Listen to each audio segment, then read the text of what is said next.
Hello students. तो आज electrochemistry विद्युत रसायन का लेक्चर नंबर 2 और लेक्चर फर्स्ट में हमने क्लियर किया है कि जो इलेक्ट्रोकेमिकल सेल हैं, जो विद्युत रासायनिक सेल हैं, वे क्या होते हैं। ठीक है, एक बार फिर से देख लेते हैं।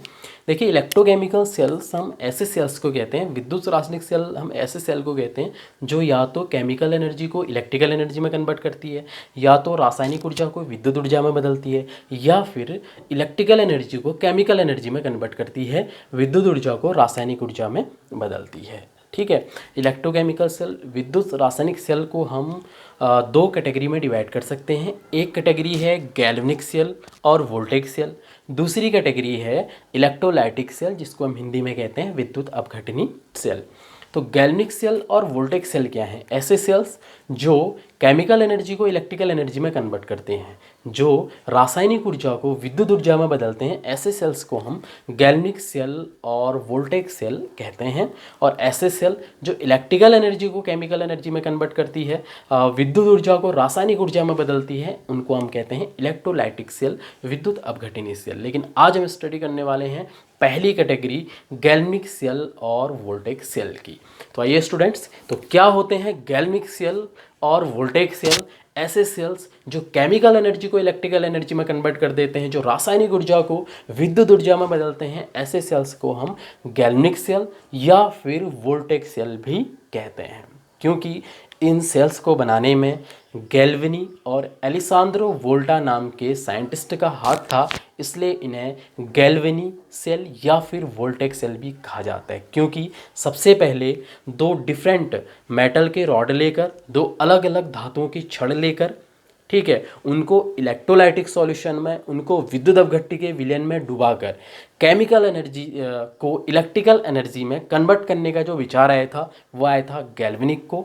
और एलिसांद्रो वोल्टा ने एक ऐसा सेल बना दिया जिसमें दो अलग अलग मेटल्स के रॉड थे, अलग अलग धातुओं के छड़ थे, उनको इलेक्ट्रोलाइटिक सॉल्यूशन में विद्युत अपघट्य के विलयन में डुबाया था और वो केमिकल एनर्जी को इलेक्ट्रिकल एनर्जी में बदल रहा था। ठीक है, एक ऐसा सेल बना दिया जो केमिकल एनर्जी को इलेक्ट्रिकल एनर्जी में बदल देता है, तो इसीलिए इसे वोल्टेक सेल भी कहते हैं। ठीक है, तो गैल्वेनिक नाम के साइंटिस्ट को विचार आया कि हम ऐसा कर सकते हैं कि दो अलग अलग मेटल के रॉड लेकर और इलेक्ट्रोलाइटिक सॉल्यूशन लेकर, विद्युत अपघट्य का विलयन लेकर केमिकल एनर्जी को इलेक्ट्रिकल एनर्जी में कन्वर्ट कर सकते हैं। और वोल्टा ने एक ऐसा सेल बना दिया जो केमिकल एनर्जी को इलेक्ट्रिकल एनर्जी में कन्वर्ट करता है, तो इसीलिए ऐसे सेल्स को गैल्वेनिक सेल या फिर वोल्टाइक सेल भी कहा जाता है। ठीक है, तो बहुत सारे एग्जाम्पल हैं गैल्वेनिक सेल और वोल्टेक सेल्स के, लेकिन हम अपने एनसीईआरटी बुक के अकॉर्डिंग चलेंगे। क्लास 12th में जो हमारी एनसीईआरटी बुक है उसके अकॉर्डिंग चलते हैं, क्योंकि जो हमारे बोर्ड एग्जाम है उसी बेस पे हमारे क्वेश्चन पूछे जाते हैं। तो अगर हम अपने क्लास 12th की जो हमारी केमिस्ट्री की बुक है उसके अकॉर्डिंग चलते हैं, तो हमारी बुक में गैल्वेनिक सेल और वोल्टेक सेल का कौन सा एग्जाम्पल है? हमारी बुक में गैल्वेनिक सेल और वोल्टेक सेल का जो एग्जाम्पल हम पढ़ते हैं वो है डेनियल सेल। ठीक है, कौन सा सेल है? Daniell cell. ठीक है बच्चों, देखिए डेनियल सेल गैल्वेनिक सेल और वोल्टेक सेल का एग्जाम्पल है। बहुत सारे बच्चे कंफ्यूज होते हैं कि galvanic cell, voltaic cell, Daniell cell तीनों एक ही हैं, सेम हैं या फिर अलग अलग है। देखिए, गैल्वेनिक सेल और वोल्टेक सेल सेम है, ठीक है, और डेनियल सेल गैल्वेनिक सेल और वोल्टेक सेल का एग्जाम्पल है। ठीक है, यदि हम सेल को कैसे बनाएं? यदि हम सेल के एक रॉड को जिंक मेटल का ले लें, किसका? जिंक मेटल का, और दूसरे रॉड को यदि हम कॉपर मेटल का ले लें और इनको हम इलेक्ट्रोलाइटिक सॉल्यूशन में डुबा दें, जैसे जिंक को हम जिंक के साल्ट से बने इलेक्ट्रोलाइटिक सॉल्यूशन में जिंक के ही विद्युत अपघट्य के विलयन में डुबा दें, कॉपर के रॉड को हम कॉपर के ही साल्ट के सॉल्यूशन में डुबा दें, कॉपर के ही इलेक्ट्रोलाइटिक सॉल्यूशन में डुबा दें, तो ऐसे में जो सेल बनेगा उसको कहते हैं डेनियल सेल। ठीक है, तो डेनियल सेल है क्या? डेनियल सेल गैल्वेनिक सेल है, लेकिन कैसा गैल्वेनिक सेल है? जिसमें जिंक और कॉपर का यूज किया गया है। अगर जिंक और कॉपर का यूज करके अगर हम सेल बनाते हैं, गैल्वेनिक सेल बनाते हैं, तो उसको डेनियल सेल कहते हैं, क्योंकि फ्रेडरिक डेनियल नाम के साइंटिस्ट ने जिंक और कॉपर का यूज करके एक गैल्वेनिक सेल बनाया था। उसी गैल्वेनिक सेल को हम डेनियल सेल कहते हैं। तो हम आज की क्लास में स्टडी करेंगे कि डेनियल सेल का स्ट्रक्चर कैसा होता है और डेनियल सेल किस तरीके से काम करता है। तो फाइनली बच्चों आपको समझ में आ गया कि गैल्वेनिक सेल और वोल्टेक सेल सेम है, क्योंकि गैल्वेनिक को विचार आया, वोल्टा ने, अलेसांद्रो वोल्टा ने उस सेल को बना दिया। ठीक है, दोनों सेम हैं और बहुत सारे गैल्वेनिक सेल हैं, वोल्टेक सेल हैं, लेकिन उन्हीं का एक एग्जाम्पल कौन सा है, डेनियल सेल। यदि आपका सेल यदि आपका गैल्वेनिक सेल और वोल्टेक सेल जिंक और कॉपर का यूज़ करके अगर बनाया गया है तो ऐसे सेल्स को कहते हैं डेनियल सेल। ठीक है, तो आइए सबसे पहले हम डेनियल सेल की स्ट्रक्चर की स्टडी करते हैं कि डेनियल सेल की संरचना कैसी होती है। तो बहुत इम्पोर्टेंट पार्ट जो है आज के लेक्चर का अब स्टार्ट हो गया है। तो अब जो बच्चे इसको देख रहे हैं तो अब आपको ध्यान देने की आवश्यकता है। ठीक है, तो आइए हम डेनियल सेल बनाने जा रहे हैं। सबसे पहले स्ट्रक्चर, तो डेनियल सेल बनाने के लिए सबसे पहले एक रॉड लेते हैं। एक हमने रॉड ले लिया, कौन सी मेटल का, जिंक का।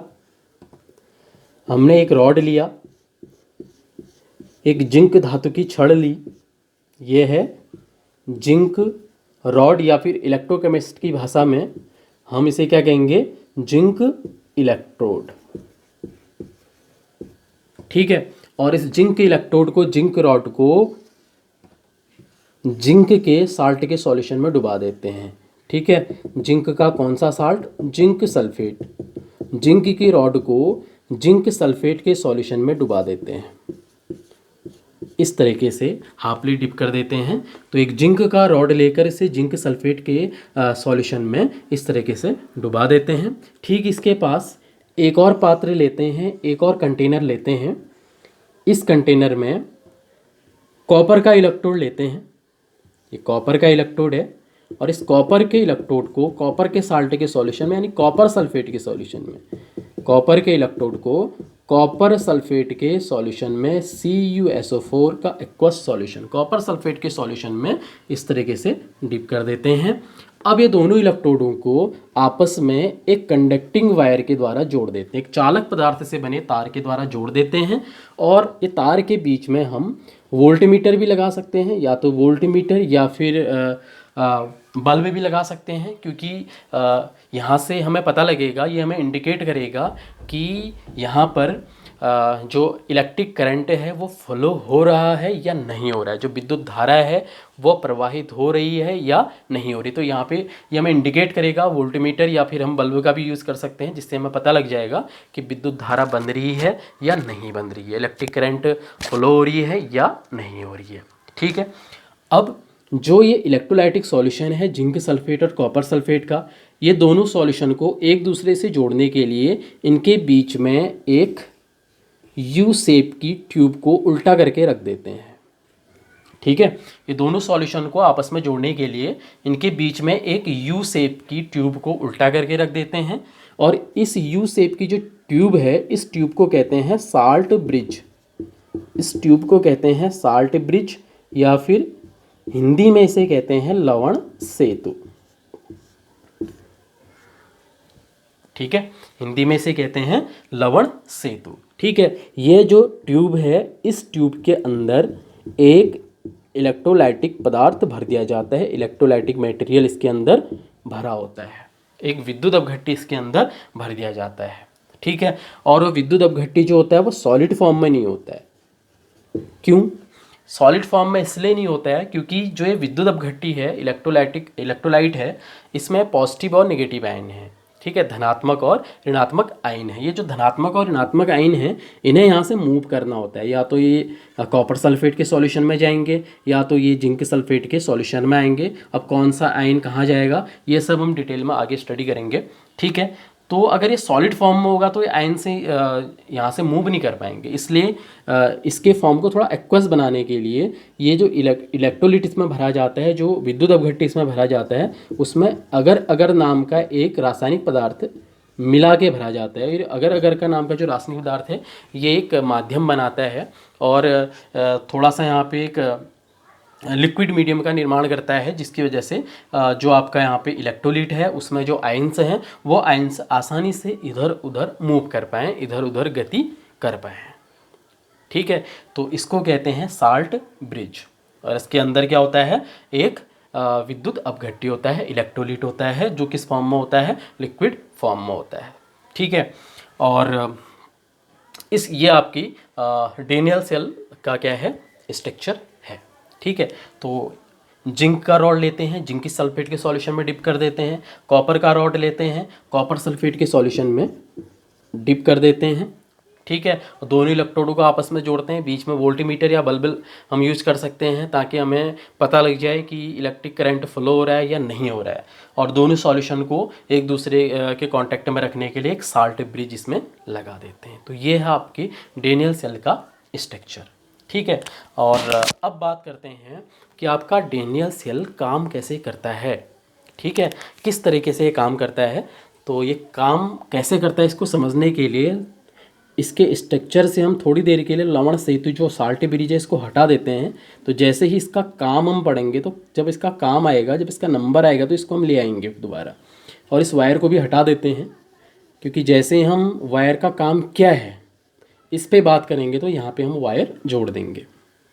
ठीक है, फिलहाल समझने के लिए इसे हटा लेते हैं। तो एक बार फिर से देख लीजिए आप, एक पात्र है, एक कंटेनर है जिसमें जिंक सल्फेट का एक्वस सॉल्यूशन है, और इसमें एक जिंक की रॉड को डिप कर दिया है, जिंक इलेक्ट्रोड को डिप कर दिया है। इसके ठीक सामने पास में ही एक दूसरा पात्र है, दूसरा कंटेनर है, इसमें कॉपर की रॉड को डिप कर दिया है कॉपर सल्फेट के सॉल्यूशन में। यहाँ तक बात क्लियर है। अब हम इसकी मैकेनिज्म पढ़ रहे हैं, कैसे ये काम करता है, कैसे केमिकल एनर्जी को ये इलेक्ट्रिकल एनर्जी में कन्वर्ट करता है, रासायनिक ऊर्जा को ये विद्युत ऊर्जा में बदलता है। तो देखिए सबसे पहले क्या होगा, तो ये बहुत इंपॉर्टेंट पार्ट है, तो यहाँ पे सभी स्टूडेंट्स फोकस करिएगा। सबसे पहले क्या होगा, जो जिंक का रॉड है, जो जिंक का इलेक्ट्रोड है, जिंक के इलेक्ट्रोड पर क्या है, जिंक के एटम है। जिंक का इलेक्ट्रोड किससे मिलकर बना है, जिंक के एटम यानी जिंक के परमाणु से मिलकर बना है। ठीक है, सबसे पहले जिंक का जो इलेक्ट्रोड है, इस इलेक्ट्रोड से जिंक के एटम इलेक्ट्रोड को छोड़ देंगे, और इलेक्ट्रोड को छोड़कर कहाँ आ जाएंगे, सॉल्यूशन में। ठीक है, तो जिंक के रॉड से जिंक के जो एटम है वो जिंक के रॉड को छोड़कर, जिंक की छड़ को छोड़कर सॉल्यूशन में आ रहे हैं। ठीक है, यानी जो जिंक है, जिंक जो एटम है वो जिंक इलेक्ट्रोड को छोड़ रहा है और कहाँ आ रहा है, सॉल्यूशन में। लेकिन जब जिंक इलेक्ट्रोड को छोड़कर सॉल्यूशन में आया, वो Zn के फॉर्म में नहीं आएगा, वो किस फॉर्म में आएगा, Zn2+ के फॉर्म में। लेक्चर नंबर 1 में भी हमने इस पर बहुत सारी बात की है। ठीक है, जब जिंक का एटम सॉल्यूशन में आएगा Zn2+ बन के, तो 2+ जब बना होगा तो क्या मुक्त हुए, 2 इलेक्ट्रॉन भी यहाँ पे फ्री हुए होंगे। तो जिंक के एटम Zn2+ बनते जा रहे हैं, साथ साथ में 2 इलेक्ट्रॉन भी फ्री होते जा रहे हैं। ये इलेक्ट्रॉन कहाँ जाएंगे, ये इलेक्ट्रॉन इस इलेक्ट्रोड पर डिपॉजिट हो जाएंगे, जमा हो जाएंगे। ये इलेक्ट्रॉन इस इलेक्ट्रोड पर डिपॉजिट होते जाएंगे। जिंक के एटम Zn2+ बन के सॉल्यूशन में गिरते जाएंगे, और जो इलेक्ट्रॉन बन रहे हैं जब Zn2+ में चेंज हो रहा है, तो ये इलेक्ट्रॉन आपके जिंक के रॉड पर डिपॉजिट हो जाएंगे, जिसकी वजह से जिंक पर चार्ज आ जाएगा। कौन सा चार्ज आएगा, माइनस चार्ज आएगा। ठीक है, यहाँ तक समझ गए। ठीक है, फिर आपसे कहता हूँ, मैं हमेशा कहता रहूँगा, देखिए केमिस्ट्री बहुत ज़्यादा इंटरेस्टेड सब्जेक्ट है। ठीक है, तो आप जितना ज़्यादा इसमें इंटरेस्ट लेंगे, आप जितना प्रेम केमिस्ट्री से करोगे, केमिस्ट्री आपसे भी उतना ही प्रेम करेगी बच्चों। ठीक है, बहुत ज़्यादा इमोशनल नहीं होना है अभी। चलिए देखिए, तो जब Zn2+ में कन्वर्ट होके सॉल्यूशन में आएगा, तो जो इलेक्ट्रॉन रिमूव होंगे वो इलेक्ट्रॉन डिपॉजिट कहाँ पे हो जाएंगे, जिंक रॉड पर इलेक्ट्रॉन डिपॉजिट हो जाएंगे, जिसकी वजह से जिंक रॉड पर क्या आ जाएगा, चार्ज आ जाएगा। कौन सा चार्ज आएगा, इलेक्ट्रॉन की वजह से कौन सा चार्ज आता है, माइनस चार्ज। तो जिंक की रॉड पर आवेश आ गया, कौन सा आवेश, ऋण आवेश आ गया है। ठीक है, बिल्कुल हिंदी मीडियम के बच्चों का बिल्कुल ध्यान रखा जाएगा। ठीक है, तो जिंक के रॉड पर, जिंक की छड़ पर क्या आ गया है, ऋण आवेश। किसकी वजह से, क्योंकि इलेक्ट्रोड पर इलेक्ट्रॉन आ गए हैं। कहाँ से, जब Zn2+ में चेंज हुआ तो साथ साथ इलेक्ट्रॉन भी निकले। इलेक्ट्रॉन तो यहाँ पे जमा हो गए, Zn2+ सॉल्यूशन में गिर गया।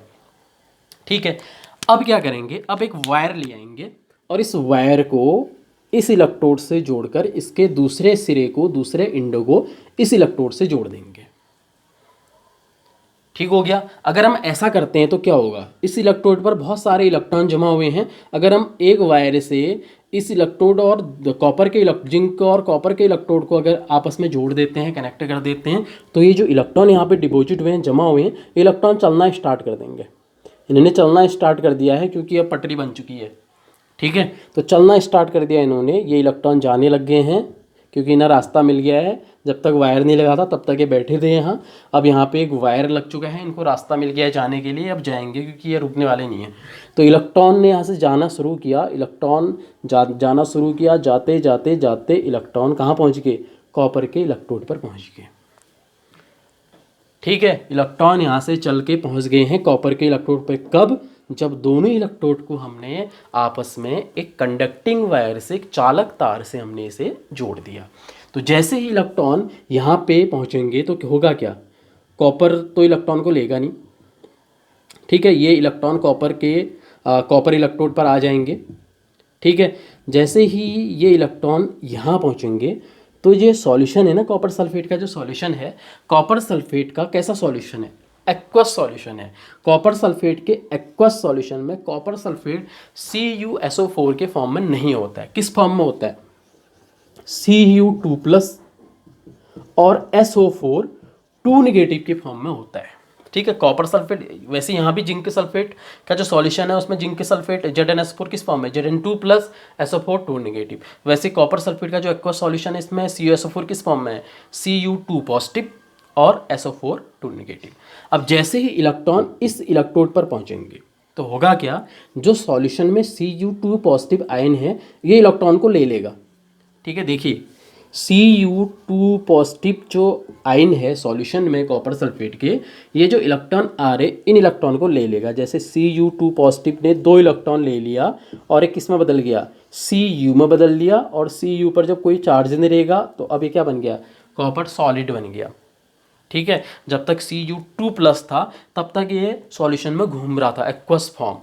ठीक है, अब Cu2+ ने इलेक्ट्रॉन ले लिए 2, कौन से इलेक्ट्रॉन, जो यहाँ से भाग के यहाँ पहुँचे। ये इलेक्ट्रॉन लेने के बाद आपका जो Cu2+ है वो किस में बदल गया है, Cu सॉलिड में बदल गया है, और सॉलिड बनने के बाद जो Cu है वो कॉपर इलेक्ट्रोड पर जमा होना शुरू हो जाएंगे। ये कॉपर इलेक्ट्रोड पर चले गए क्योंकि सॉल्यूशन में कौन सा रहे, Cu2+ के फॉर्म में। जब ये सॉलिड होगा इलेक्ट्रॉन को लेके तो सॉलिड बन के ये कहाँ चिपक जाएंगे, कॉपर के इलेक्ट्रोड पर चिपक जाएंगे सॉलिड फॉर्म में। ठीक है, अब आ जाइए यहाँ पर, ये जो 2 रिएक्शन बन रही है इस पे फोकस करिए अब। ठीक है, पहली रिएक्शन क्या हुआ, जिंक के इलेक्ट्रोड पर क्या हुआ, जिंक के इलेक्ट्रोड पर Zn2+ में चेंज हुआ और साथ में 2 इलेक्ट्रॉन निकल रहे हैं। एक रिएक्शन है जिसमें इलेक्ट्रॉन निकल रहे हैं। ठीक है, एक एटम है जिससे इलेक्ट्रॉन निकल रहे हैं। तो कौन सी रिएक्शन, ऑक्सीडेशन, हिंदी में कहते हैं ऑक्सीकरण अभिक्रिया। तो जिंक का हो रहा है ऑक्सीकरण, जिंक का हो रहा है ऑक्सीडेशन। ठीक है, दूसरी तरफ चले जाइए, सॉल्यूशन में जो Cu2+ है इसने इलेक्ट्रॉन को गेन किया। जब कोई इलेक्ट्रॉन गेन करता है, ठीक है, तो जब कोई इलेक्ट्रॉन गेन करता है, ग्रहण करता है, तो हम क्या कहते हैं, रिडक्शन। तो यहाँ पर Cu2+ ने इलेक्ट्रॉन को लिया और Cu सॉलिड में बदल गया, तो कौन सी रिएक्शन हो रही है, रिडक्शन। केमिकल एनर्जी को इलेक्ट्रिकल एनर्जी में चेंज करने के लिए कौन सी रिएक्शन चाहिए, ऑक्सीडेशन और रिडक्शन। लेक्चर नंबर 1 हमने क्लियर किया है। अगर हम ऑक्सीडेशन और रिडक्शन करा लें तो फिर हम केमिकल एनर्जी को इलेक्ट्रिकल एनर्जी में चेंज कर सकते हैं। ठीक है, तो Cu2+ कॉपर का सॉल्यूशन में कॉपर का रिडक्शन हो रहा है, यहाँ जिंक का ऑक्सीडेशन हो रहा है। ऑक्सीडेशन में इलेक्ट्रॉन निकल रहे हैं, ठीक है, और रिडक्शन में उन इलेक्ट्रॉन्स को ले लिया जा रहा है। ठीक है, गेन कर लिया जा रहा है, ग्रहण कर लिया जा रहा है। तो ये इलेक्ट्रॉन यहाँ से जाते रहेंगे, और इलेक्ट्रॉन जब यहाँ से मूव होंगे, जाएंगे यहाँ से, तो इलेक्ट्रॉन के फ्लो होने की डायरेक्शन, इलेक्ट्रॉन की चलने की जो ये दिशा है, ठीक इसके अपोजिट डायरेक्शन में क्या प्रवाहित होगी, विद्युत धारा, इलेक्ट्रिक करंट।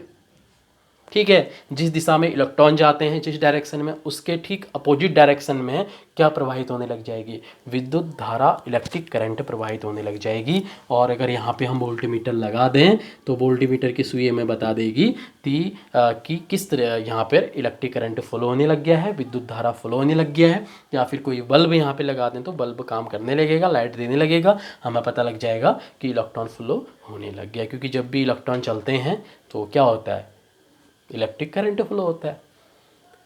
ठीक है, तो यहाँ पर इस तरीके से इलेक्ट्रिक करंट फ्लो होने लग जाएगा। क्योंकि फिजिक्स में भी आपने पढ़ा है कि जिस डायरेक्शन में इलेक्ट्रॉन फ्लो होते हैं, जिस दिशा में इलेक्ट्रॉन गति करते हैं, ठीक उसके विपरीत दिशा में विद्युत धारा का प्रवाह होता है। ठीक उसके विपरीत अपोजिट डायरेक्शन में इलेक्ट्रिसिटी फ्लो होती है।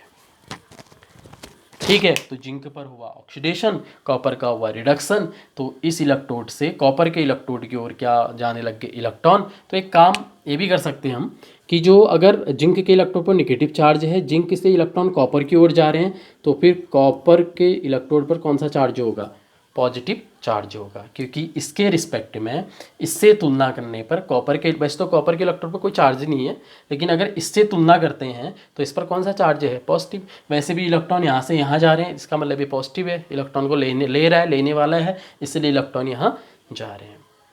ठीक है, इसको हम एनोड कैथोड के रूप में भी व्यक्त कर सकते हैं। ठीक है, क्लास 11th में भी हमने पढ़ा है। तो इसको एक तरीका है, कौन एनोड है कौन कैथोड है, इसको याद करने का एक तरीका है, एक ट्रिक है, रेड कैट एन ऑक्स। ठीक है, red cat an ox. Red का मतलब रिडक्शन, का मतलब अपचयन, कैट का मतलब कैथोड। तो अपचयन कहाँ पे हो रहा है, रिडक्शन कहाँ पे हो रहा है, यहाँ पे हो रहा है। तो ये क्या है, कैथोड है। ये क्या है, कैथोड है। एन ऑक्स मतलब ऑक्सीडेशन, ऑक्सीकरण कहाँ पे हो रहा है, यहाँ हो रहा है। तो ये क्या है, एन का मतलब एनोड है। तो ये आपका एनोड है। तो जिंक का इलेक्ट्रोड आपका एनोड का काम कर रहा है, कॉपर का इलेक्ट्रोड आपका कैथोड का काम कर रहा है। तो इलेक्ट्रॉन एनोड से कैथोड की ओर जा रहे हैं, और जहाँ इलेक्ट्रॉन जा रहे हैं ठीक उसके अपोजिट डायरेक्शन में इलेक्ट्रिसिटी फ्लो हो रही है। तो इस तरीके से डेनियल सेल में इलेक्ट्रिसिटी का फ्लो होता है। ठीक है, अभी एक चीज़ नहीं लाए यहाँ पे, अभी तो बीच में एक आना है क्या, साल्ट ब्रिज, उसको हम नहीं लेके आए हैं अभी, अब धीरे धीरे लाएंगे। देखिए, समझना स्टार्ट करते हैं। तो आप इसकी स्क्रीनशॉट भी ले सकते हैं, जो जो बोर्ड में लिखा गया है, या फिर नोट भी कर सकते हैं। चलिए देखिए, आगे बढ़ते हैं।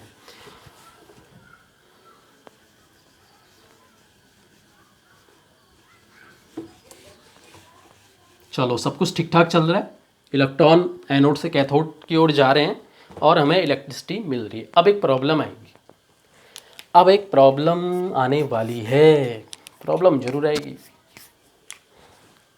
ठीक है, और ये जो प्रॉब्लम है ये हमें सिखाएगी। ठीक है, जब लाइफ में प्रॉब्लम आती है तो सबसे ज़्यादा इंसान तभी सीखता है। ठीक है, तो प्रॉब्लम क्या आने वाली है, देखिए, फोकस करिएगा इस पर। ठीक है, ये वाला पार्ट को समझने में स्टूडेंट्स मिस्टेक करते हैं, तो यहाँ पे आपको बहुत ज़्यादा ध्यान देने की आवश्यकता है।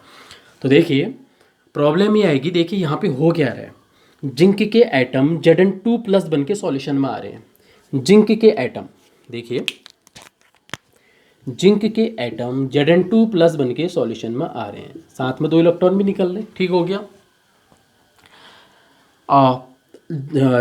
ये सॉल्यूशन किसका है, ये सॉल्यूशन जिंक सल्फेट का है। सॉल्यूशन किसका है, जिंक सल्फेट का है। जिंक सल्फेट के सॉल्यूशन में पहले से भी Zn2+, SO4 2 नेगेटिव, सॉल्यूशन में पहले से भी Zn2+ है। जब यहाँ से जिंक एटम Zn2+ बन के नहीं आए थे, तब भी सॉल्यूशन में Zn2+ हैं। किसके Zn2+ आयन है, जिंक सल्फेट के, ZnSO4, जो एक्वा सॉल्यूशन में किस फॉर्म में होता है, Zn2+ और SO4 2 नेगेटिव आयंस के फॉर्म में। तो एक तो सॉल्यूशन में पहले से ही Zn2+ बैठे हुए हैं, और ऊपर से जिंक के रॉड से जिंक के एटम Zn2+ बन के गिर रहे हैं। तो ऐसे में क्या होगा, इस सॉल्यूशन में Zn2+ की संख्या बहुत बढ़ जाएगी। ठीक है, SO4 तो उतना ही रहेगा जितना है, लेकिन Zn2+ तो यहाँ से भी आ रहे हैं, जिंक के रॉड से भी। तो Zn2+ बहुत ज़्यादा सॉल्यूशन में हो जाएंगे। Zn2+ का ज़्यादा होना मतलब सॉल्यूशन में जो पॉजिटिव चार्ज है उसका बढ़ जाना। क्योंकि Zn पर कौन सा चार्ज है, पॉजिटिव है। Zn2+ की संख्या अगर बढ़ेगी, नंबर ऑफ Zn2+ आयंस अगर सॉल्यूशन में बढ़ेंगे तो सॉल्यूशन पर पॉजिटिव चार्ज बढ़ जाएगा। अब ये जो पॉजिटिव चार्ज बढ़ गया है क्या करेगा, ये जो इलेक्ट्रॉन एनोड से कैथोड की ओर जा रहे हैं, यहाँ से कॉपर इलेक्ट्रोड की ओर जा रहे हैं, इन इलेक्ट्रॉनों को ये पॉजिटिव चार्ज जाने नहीं देगा अच्छे से, क्योंकि ये पॉजिटिव चार्ज क्या कहेंगे, देखिए हम इतने सारे यहाँ बैठे हुए हैं और तुम कॉपर के पास जाओगे। ठीक है, जब इतने सारे पॉजिटिव चार्ज Zn2+ यहाँ होंगे तो इलेक्ट्रॉनों को आगे नहीं जाने देंगे, क्योंकि ये पॉजिटिव चार्ज है, निगेटिव इलेक्ट्रॉन पर निगेटिव चार्ज है। पॉजिटिव निगेटिव को क्या करेगा, अपनी ओर खींचेगा, अट्रैक्ट करेगा, तो ये इलेक्ट्रॉन आगे नहीं जा पाएंगे। तो ऐसे में इलेक्ट्रिसिटी जो फ्लो हो रही है वो अच्छे से नहीं हो पाएगी। कुछ ऐसा ही यहाँ पर भी होगा। देखिए यहाँ पर क्या हो रहा है, जो कॉपर सल्फेट है, कॉपर सल्फेट के सॉल्यूशन में Cu2 पॉजिटिव और SO4 2 नेगेटिव आयन है। Cu2 पॉजिटिव क्या कर रहा है, ये जो इलेक्ट्रॉन आ रहे हैं इन इलेक्ट्रॉन को ले रहा है और किस में कन्वर्ट हो जा रहा है, Cu2+ इलेक्ट्रॉन को लेके, 2 इलेक्ट्रॉन को लेके जो यहाँ से आ रहे हैं, एनोड से आ रहे हैं, उन इलेक्ट्रॉन को लेके ये Cu सॉलिड में बदल जा रहा है और Cu सॉलिड बन के ये इलेक्ट्रोड पर चिपक जा रहे हैं। ठीक है, तो क्या होगा, सॉल्यूशन में जो Cu2+ आयन है अगर वो Cu में बदलते जाएंगे तो इस सॉल्यूशन में क्या होगा, number of Cu2 positive ion से क्या हो जाएंगे, डिक्रीज हो जाएंगे, कम हो जाएंगे। Cu2+ आयन्स की संख्या कम हो जाएगी। क्यों, क्योंकि Cu2+ आयन इलेक्ट्रॉन को लेके Cu सॉलिड में बदल जा रहे हैं। तो SO4 तो उतना ही होगा जितना पहले था, Cu2+ आयन कम होंगे, तो Cu2+ आयन कम होंगे तो SO4 ज़्यादा हो जाएगा। SO4 पर कौन सा चार्ज है, माइनस, तो यहाँ पर माइनस चार्ज ज़्यादा हो जाएगा, क्योंकि पॉजिटिव तो ख़त्म होते जा रहा है इलेक्ट्रॉन लेके। तो जब माइनस चार्ज ज़्यादा होगा तो क्या होगा, जो इलेक्ट्रॉन यहाँ से आ रहे हैं एनोड से कैथोड पर, जो इलेक्ट्रॉन आ रहे हैं, इलेक्ट्रॉन पर माइनस चार्ज है, यहाँ भी माइनस चार्ज ज़्यादा है, तो माइनस माइनस को यहाँ आने नहीं देगा। ठीक है, ये कहेंगे कि माइनस से कि आप यहाँ नहीं आ सकते जब तक हम जिंदा हैं, क्योंकि आप भी माइनस हैं और हम भी माइनस हैं, माइनस माइनस का भी साथ नहीं रह सकते हैं। ठीक है, तो ये इन्हें नहीं आने देगा। ऐसे में इलेक्ट्रिसिटी का फ्लो, जो विद्युत धारा का प्रवाह है बच्चों, वो बहुत अच्छे तरीके से नहीं चल पाएगा, सब मामला गड़बड़ा जाएगा, सारी मेहनत खत्म हो जाएगी। तो अब इस समस्या का समाधान ढूंढा साइंटिस्ट ने। ठीक है, जब कोई समस्या आती है तो कोई ना कोई शहंशाह बन के आता है, कुछ ना कुछ उसका सॉल्यूशन निकल जाता है। तो क्या सॉल्यूशन निकला, इसका सॉल्यूशन था कि जो 2 सॉल्यूशन है, इधर जिंक सल्फेट का सॉल्यूशन, इधर कॉपर सल्फेट का सॉल्यूशन, क्यों ना इन दोनों के बीच में एक यू शेप की ट्यूब लगा दी जाए उल्टा करके, और इस ट्यूब के अंदर एक इलेक्ट्रोलाइट भर दिया जाए। किस फॉर्म में, एक्वस फॉर्म में, जेल फॉर्म में, एकदम पानी की तरह एक्वस भी नहीं है कि ये ट्यूब हमने उल्टा करके रखा है, सब अपने आप ही निकल गया। ठीक है, किस फॉर्म में, जेल फॉर्म में। ठीक है, तो इसमें एक इलेक्ट्रोलाइट भरा हुआ है। ठीक है, कौन सा इलेक्ट्रोलाइट, KCl, और भी हो सकता है, वो डिपेंड करता है कि यहाँ कौन सा इलेक्ट्रोलाइट है, यहाँ कौन सा इलेक्ट्रोलाइट है, लेकिन अगर कॉपर और जिंक के केस में अक्सर KCl का यूज़ किया जाता है। अब क्या होगा, KCl करेगा क्या, KCl एक इलेक्ट्रोलाइट है, वैद्युत अपघट्टी है। ये यहाँ पर अगर एक्वस फॉर्म में है तो ये किस फॉर्म में होगा, K+Cl- के फॉर्म में होगा।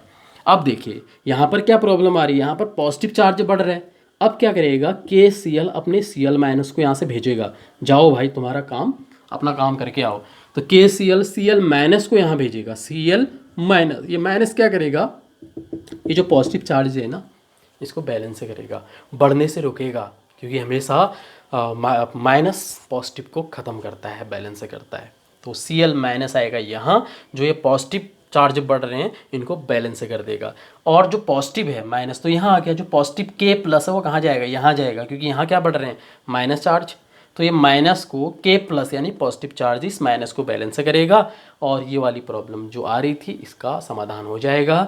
तो जो आपका साल्ट ब्रिज है, ठीक है, ये साल्ट ब्रिज का काम क्या है कि जो इलेक्ट्रोलाइटिक सॉल्यूशन है, जो विद्युत अपघट्टी के विलयन है, इनमें जो आवेश, जो चार्ज की गड़बड़ हो रही थी, ठीक है, उसको बैलेंस करना, चार्ज को बैलेंस करना। चार्ज बैलेंस के साथ साथ इसका एक और काम है, ठीक है, नोट कर लीजिएगा बच्चों आप। एक तो इसका चार्ज बैलेंस करना है, दूसरा काम इसका ये है, देखिए यहाँ से इलेक्ट्रॉन निकल के कैथोड पे जा रहे हैं और इस तरह से आवेश क्या कर रहा है, गति कर रहा है। तो ये एक सर्किट भी बना रहे हैं, मतलब जो विद्युत परिपथ जिसे कहते हैं हम, ठीक है, जो इलेक्ट्रिक सर्किट होता है उसको भी ये कंप्लीट कर रहा है, पूरा कर रहा है। ठीक है, एक तो चार्ज को बैलेंस कर रहा है, बहुत महान बड़ा काम, ठीक है। दूसरा ये इस सर्किट को भी पूरा कर रहा है। अब जो इलेक्ट्रिसिटी को फ्लो होने में जो प्रॉब्लम आ रही थी ना, वो प्रॉब्लम अब नहीं आएगी, ठीक है। अब इलेक्ट्रिसिटी काफ़ी अच्छे तरीके से फ्लो होती रहेगी, विद्युत धारा का प्रवाह होता रहेगा। तो ये था बच्चों डेनियल सेल, तो इसको आप नोट करिएगा और डिस्क्रिप्शन बॉक्स में आप देखिएगा, वहाँ पर एक नंबर दिया हुआ है, तो उस नंबर उस नंबर पे कांटेक्ट करके आप इसके नोट्स भी आपको मिल जाएंगे। इंग्लिश मीडियम में भी मिल जाएंगे और हिंदी मीडियम के बच्चों के लिए भी मिल जाएंगे। तो ये था डेनियल सेल। अब वीडियो को बहुत लंबा नहीं बनाते हैं, क्योंकि बहुत लंबी वीडियो बनने से थोड़ा फिर देखने में इंटरेस्ट कम हो जाता है। तो आज हमने देखा गैल्वनिक सेल और वोल्टेज सेल का एक बहुत अच्छा एग्जाम्पल डेनियल सेल, ठीक है। कॉपर का जिंक का इलेक्ट्रोड ऑक्सीडेशन, कॉपर का इलेक्ट्रोड रिडक्शन, दोनों को जोड़ा हमने तो इलेक्ट्रॉन फ्लो करने लग गए। इलेक्ट्रॉन को फ्लो के अपोजिट डायरेक्शन में विद्युत धारा प्रवाहित होने लगी, इलेक्ट्रिक करंट फ्लो होने लगी, ठीक है। बीच में जो चार्ज का गड़बड़ हो रहा था उसके लिए हमने क्या लगा दिया, साल्ट ब्रिज, लवण सेतु, जिसके अंदर एक विद्युत अपघट्य होता है जिसमें पॉजिटिव और नेगेटिव आयन होते हैं। जो ये चार्ज में गड़बड़ी हो रही थी, जो चार्ज इम्बैलेंस हो रहा था, उसको बैलेंस विद्युत जो इलेक्ट्रोलिटिक है साल्ट ब्रिज के अंदर, उसके द्वारा उसे उस प्रॉब्लम का सॉल्यूशन कर लिया गया, ठीक है। तो नेक्स्ट वीडियो में हम मिलते हैं। एक और काम है साल्ट ब्रिज का, पोटेंशियल से रिलेटेड है, तो उसको मैं नेक्स्ट लेक्चर में समझाऊंगा, क्योंकि जब हम पोटेंशियल पढ़ेंगे तो तब ज़्यादा बेटर समझ में आएगा। तो नेक्स्ट लेक्चर में हम पढ़ेंगे इलेक्ट्रोड पोटेंशियल, ठीक है। ओके बच्चों, और जो भी आपको अगर यहाँ पे कोई डाउट है तो आप कमेंट बॉक्स में वो डाउट ज़रूर दीजिएगा, तो उस पर हम काम करेंगे। Okay, thanks.